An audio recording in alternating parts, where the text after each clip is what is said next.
Hello, and welcome to Body of Knowledge, where we explore how the body helps make knowledge. Happy New Year, everyone! I am here, I am alive, I survived the flu. Okay, so today is going to be less about field notes and more about the process, which I guess is also part of field notes because I'm gonna have to do my methodology section. I want to talk about my process of going from reading and writing to creating. As I was trying to work with my Zettelkasten, I was struggling a little bit because I was trying to use one tool for everything. And I realized I really need a multi-tool approach. And so I want to talk through things. I'm just getting myself set up and organized. I got books, I got pillows, I've got seltzer water with St. John's wort. I am ready to go. Okay, so I really wanted to, I'm in academia because I like to understand. So I really wanted to understand from the get-go, like how I'm approaching things. I got a little bit overwhelmed yesterday, which made me very grumpy and snappy because I was watching someone else's video and they were talking about how they're gonna read 200 books in a year to do their comps. And I was like, and I just fell apart. So I want to start there, choosing the texts. One thing that helps first of all, before anything else, is understanding what is the purpose of your comps. And so that kind of helped me take away the comparisonitis between me and this other person. She's viewing comps as a way to prepare herself to be a future professor and to teach survey courses. That's what her school program uses comps for. I don't ever really want to be a university professor. Like, I'm having a hard enough time being in classes with people who don't want to be there. I don't want to be teaching them and reading their assignments. So I'm using comps to, I don't necessarily want to use the word master, but to become fluent in the culture of the field that I'm entering into. I have to do 2 comps. Comp 1, to my understanding in my program, is being able to articulate that I know the field, I know what's going on. And then the second comp is, I guess, doing the feasibility or the pre-work of going into what is the gap, what am I adding? So a lot of how I'm approaching comps, yes, it's very much about wanting to give to the world, but it's also like tying into a personal vocation, my ikigai, so to speak. So that's helpful. First and foremost, what is the purpose for your comps? And then from there, we can begin choosing texts. Now, I don't yet have a research question. I'm still getting there, but I do have a thesis, and I took extensive notes. I actually prepared for this video, mostly because I was preparing my own workflow process. But my thesis is, at the moment, pleasure is the doorway to the body, and the body is the doorway to enchantment. And from there, I've pulled out 4 categories. I have pleasure, the body, enchantment, and then I have other ways of being, knowing, and doing. So I have 3 kind of what categories: pleasure, the body, and enchantment, the object of my study. And then I have kind of the why category, which is the other ways of being, knowing, and doing. And that category I'm thinking of as the bones of what I'm building. It's, oh yeah, I wrote down something cool, but where did I put it? I don't know. But this is the frameworks. This is the lenses through which I'm studying everything. So this will have metaphysics and ontologies and epistemologies and methods and philosophies and pedagogies. So that's a big category, and I'm gonna have to have, some self-trust and some intuition built in here to know whether or not it fits. And there will be mistakes along the way. So anyways, the first part of choosing a text is evaluating the text. So I have my thesis statement, I have these 4 categories, and so the big obvious question is, does this text fit into one of these categories? And this is the first question because it's the easiest one to pass through. All of the categories are very broad, and I'm taking an anti-disciplinary approach, so I can't even say, like, is this a history book or is this a physics book, right? Anti-disciplinary means I'm pulling from anything and everything that I possibly can. So that first question is just the most basic filter. From there, another question is it a trusted recommendation? And so I'm pulling, what do I mean by trusted? It could be a book recommended by an advisor or a professor or somebody already in the field. I picked up this book based on, I got this at the Strand in New York City, and this book was pulled out of the stacks and had a little written recommendation from one of the staff members there.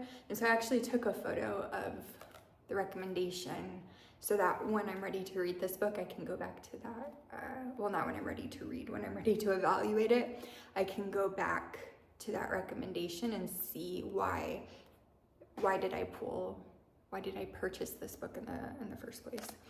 So that's a potential. And then also just, is it repeatedly cited? So as you're going through other books and other texts, is there someone or some source that is consistently cited? So that is another question. It doesn't necessarily have to pass that question, but it's a good one to help filter if you're not sure about a text or not. The third question that I have is, what kind of book is it? And this is something that I picked up from Mortimer Adler's book, How to Read a Book. So the 2 categories that I really have put things into, I can't remember if he has more or not, or are, is it a practical book or is it a theoretical book? And this is surprisingly helpful in so many ways. This book, when I was doing my degree in embodiment studies, I thought was going to be more, it was very personally important, and I thought it was going to be more important in the research process, and it wasn't. And when I went back to this book, I realized that it's more of a practical book than it is a theoretical book. It does have some theory built in throughout it, but a lot of it is a how-to book. And for those kind of how-to things, especially as someone with a foundation in embodiment, those are the kind of things that I would prefer to be doing with a community, with a teacher, with other learners in community, rather than on my own. I guess the outlier to that would be practical books about research methodology. I think those will be the only practical books that I choose. What I'm really seeking at this point is more theoretical books, more analytical books that can help me really dig into and understand the topic. Okay. And then a general broad question lastly, does it have frameworks, arguments, or concepts that I can think with or against? And this, to answer this question, has probably the most pre-work. So we can do that through pre-reading, which I learned from How to Read a Book, which is, you know, actually reading the back cover, reading the description if there is one, reading the table of contents, reading the introduction and the conclusion, and going through the index, doing some cherry picking reading. Maybe you see a chapter in the table of contents that looks promising, so going to that chapter and reading maybe the first and last page of that chapter, and this is often quite enough to let you know yes or no. And then another way of doing the pre-work that's not engaging directly with a text would be looking at book reviews. Again, Google Scholar, you like, especially for like, is this a foundational text? One way to do that is going to Google Scholar, typing in the title, and then it will show you how many times this work has been cited. You can actually click that button. You get a whole list of all the other works that have cited this work. And that's helped me at times realize like, oh, this looks very interesting, but going through 1, 2, 3+ pages of the sources that have cited this text are way outside of my interest, way outside of what I'm researching. And so I can be like, okay, maybe this one isn't so important for me to spend my time on. So that's kind of the evaluation. And I think the immediately off-putting thing is how much work there is in the pre-work. But it's important to know that none of this is gonna go to waste. So one thing that Mortimer Adler suggests is after you've done this pre-work, give yourself a little note. I like to put mine on the table of contents page or on the copyright page that says, what kind of book is this and what is it about? So like this book, for example, I am very personally interested in it. And then I read parts of it for an alt econ paper, my paper on the Dallas Cowboys cheerleaders. And I didn't read the thing in the entirety, but I know this book exists. I know what it is about. And when I have time or the desire or the need to return to it again, I have that little beginning note to myself so that I can save myself some of that pre-work time. Yuki. No waste.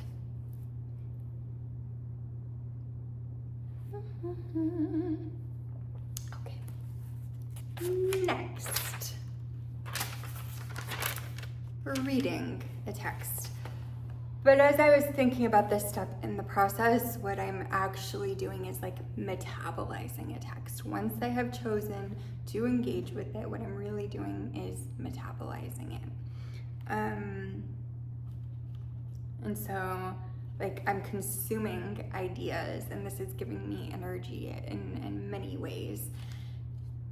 And then some of this energy, it goes to building my body of knowledge. And then there's also some that's waste, the shit at the end, which is often like when I'm like arguing in like juvenile fashion with the author or like someone else. So I'm like, see, this book says this. Or like, you know, double underlining and exclamation pointing something that is obviously like preaching to the choir. Like, it might feel good to do that in the moment, but it's not really like useful in the long term. So there is some just waste that happens. So I think of this as, yeah, a real metabolization process. Unfortunately, this is another place that takes work. I am not a quick reader. I'm not really a skimmer. If I'm really aiming to go deep, not wide, not as wide as I can, as wide as is possible, to engage deeply and critically with what I'm choosing to spend my time with. So what I've settled on as the best process is that I do 2 reads. Yes, that is correct. I try to read everything twice.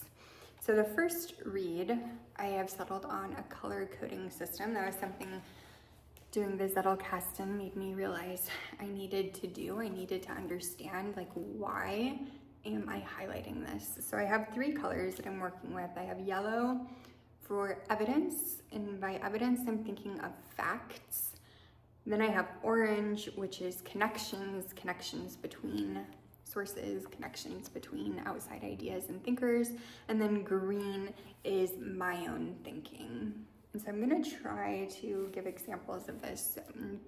So in my alt-econ paper on the Dallas Cowboys cheerleaders, I would highlight in yellow, that's the facts, the evidence, something factual that I needed to beef up my paper. For example, Dallas Cowboys cheerleaders make $15 an hour. That's not any insight. It's not anything I really need for comprehension. It's a fact, it's evidence for my case that capitalism exploits the gift economy.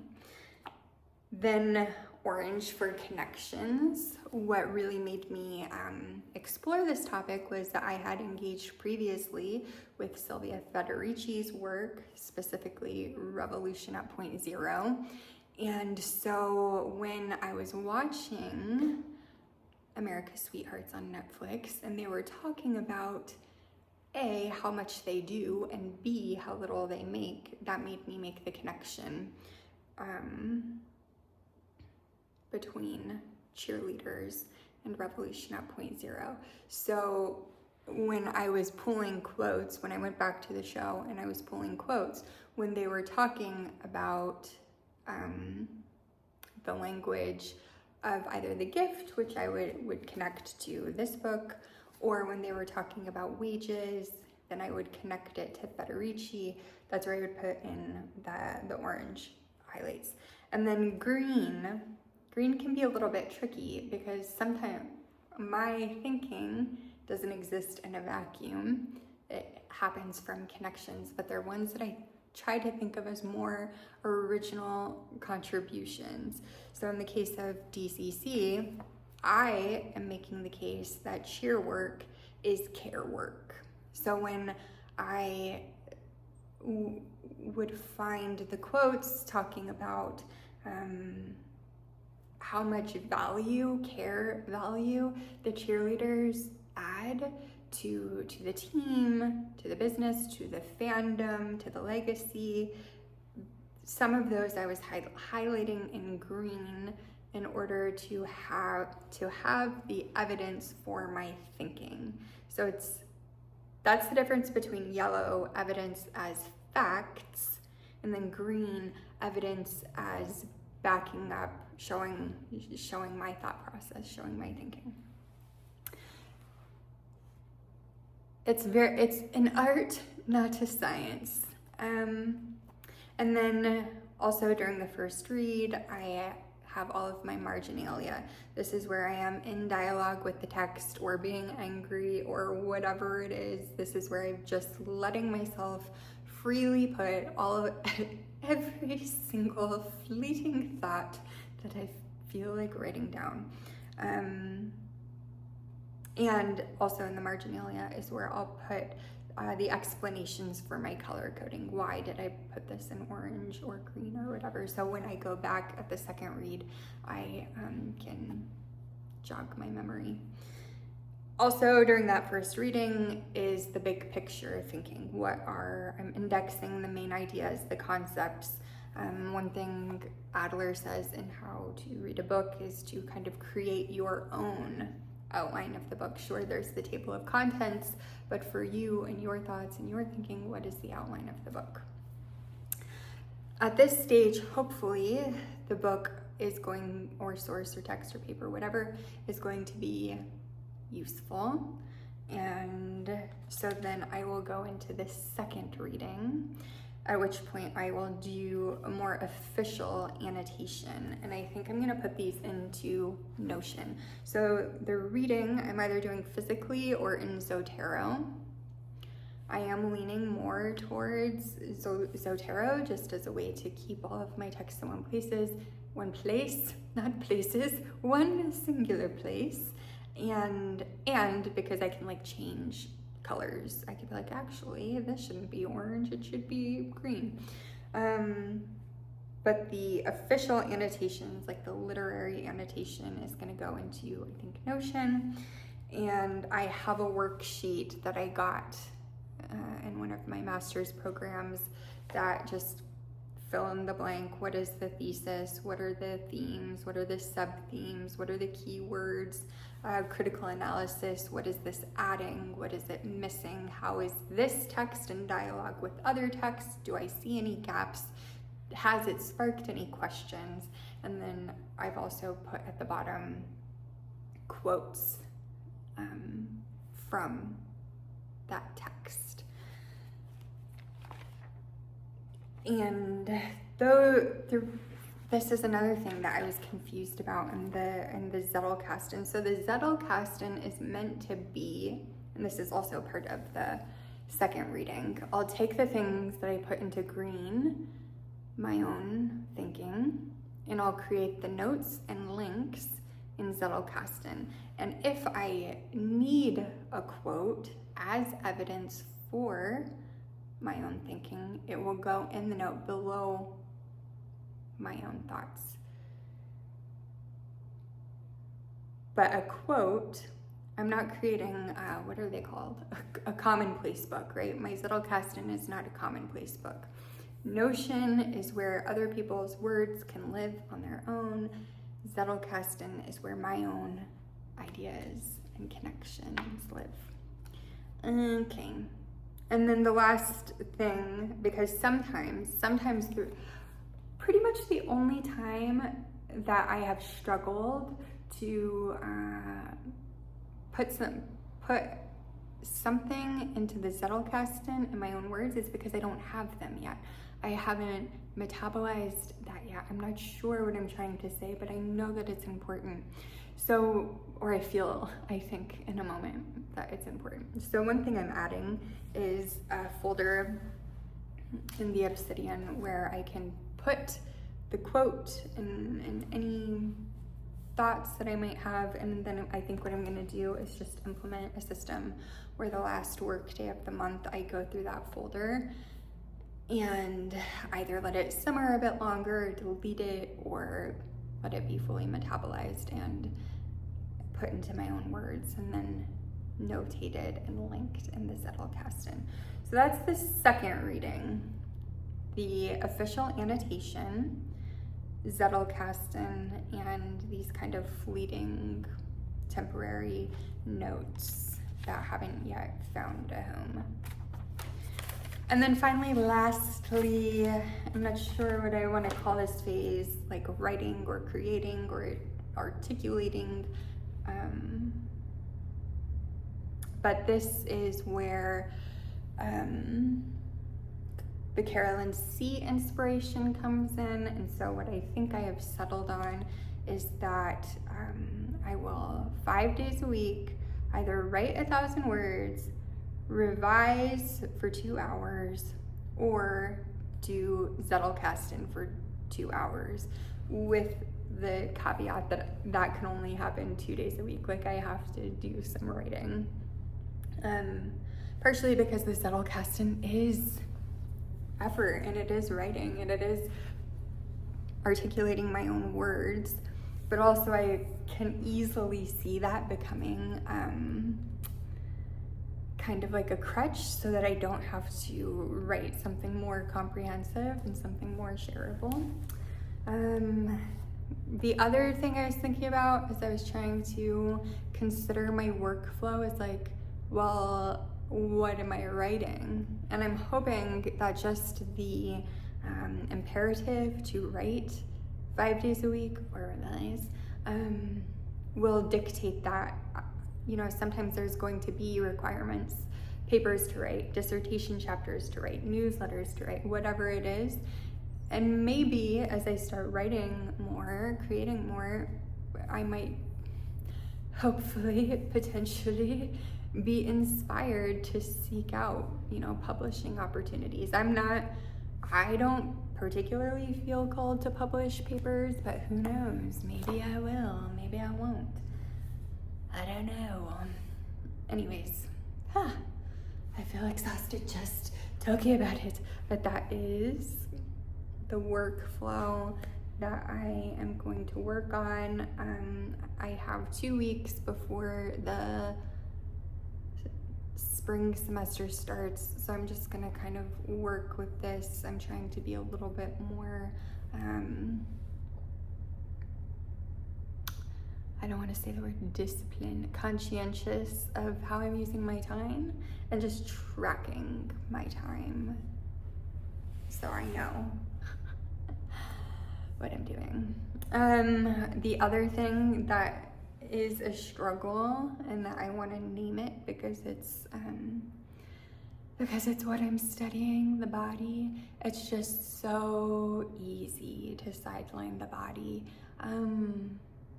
It's so easy to push those embodiment activities, those somatic activities off to the side. And so I'm not quite sure how I want to work with that yet. In a lot of ways, I find the embodiment process resists any kind of workflowization like I did with this. Right now I have the commitment to 1 outside class a week.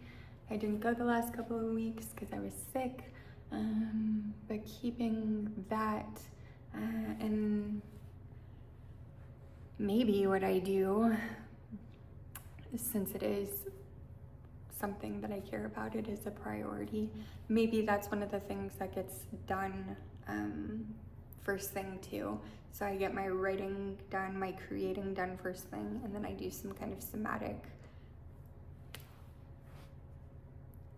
work afterwards. I'm not sure, that's still in process. I think that's part of what I'm asking, right? Is like, what is enchanted knowing, and how can embodied practice help us access it? So I'm living the question autoethnographically, and it is, you know, it is a struggle. And it also is making me think about like what is and what is not somatic work. Like going to the gym is not somatic work. I do it because it helps me do somatic work. Like dancing, I like to feel strong. I like to feel like I can move, so dancing helps with that. I was doing for a little while capoeira as a somatic practice of moving my body with other people's bodies in an environment that felt safe enough. So working out gave me the strength to do that better. So I don't think of the gym as somatic work, but I do think of these other kind of communal activities as somatic work. I am a little resistant to wanting to like over-analyze and over-define everything, but at the same time, going back to wanting to claim more agency in my life, that does often, if not always, require knowing the why behind something. So that's something that I just wanted to name. Like, I have 1 degree in embodiment studies and another in politicized somatics, and I'm doing another degree, a PhD, that foregrounds the body, and I am struggling to foreground my own body in the research process. So I just want to name it, like, it takes conscious effort, it takes conscious choice to do, it takes prioritizing, and so that's kind of where I am today. This morning I didn't go to the gym last week. I was contagious and tired. And then this morning I was like, oh, I'm tired and weak. So this morning I did yoga at home. And I guess maybe that's somatic work. I was, getting into my body and being gentle with my body and trying to work myself back up. And the other thing, I have like this rebounder over here. And my little Pomodoro breaks going onto the rebounder and just trying to get my energy levels back up. Okay. I think that's all that I have to say for now. Until next time.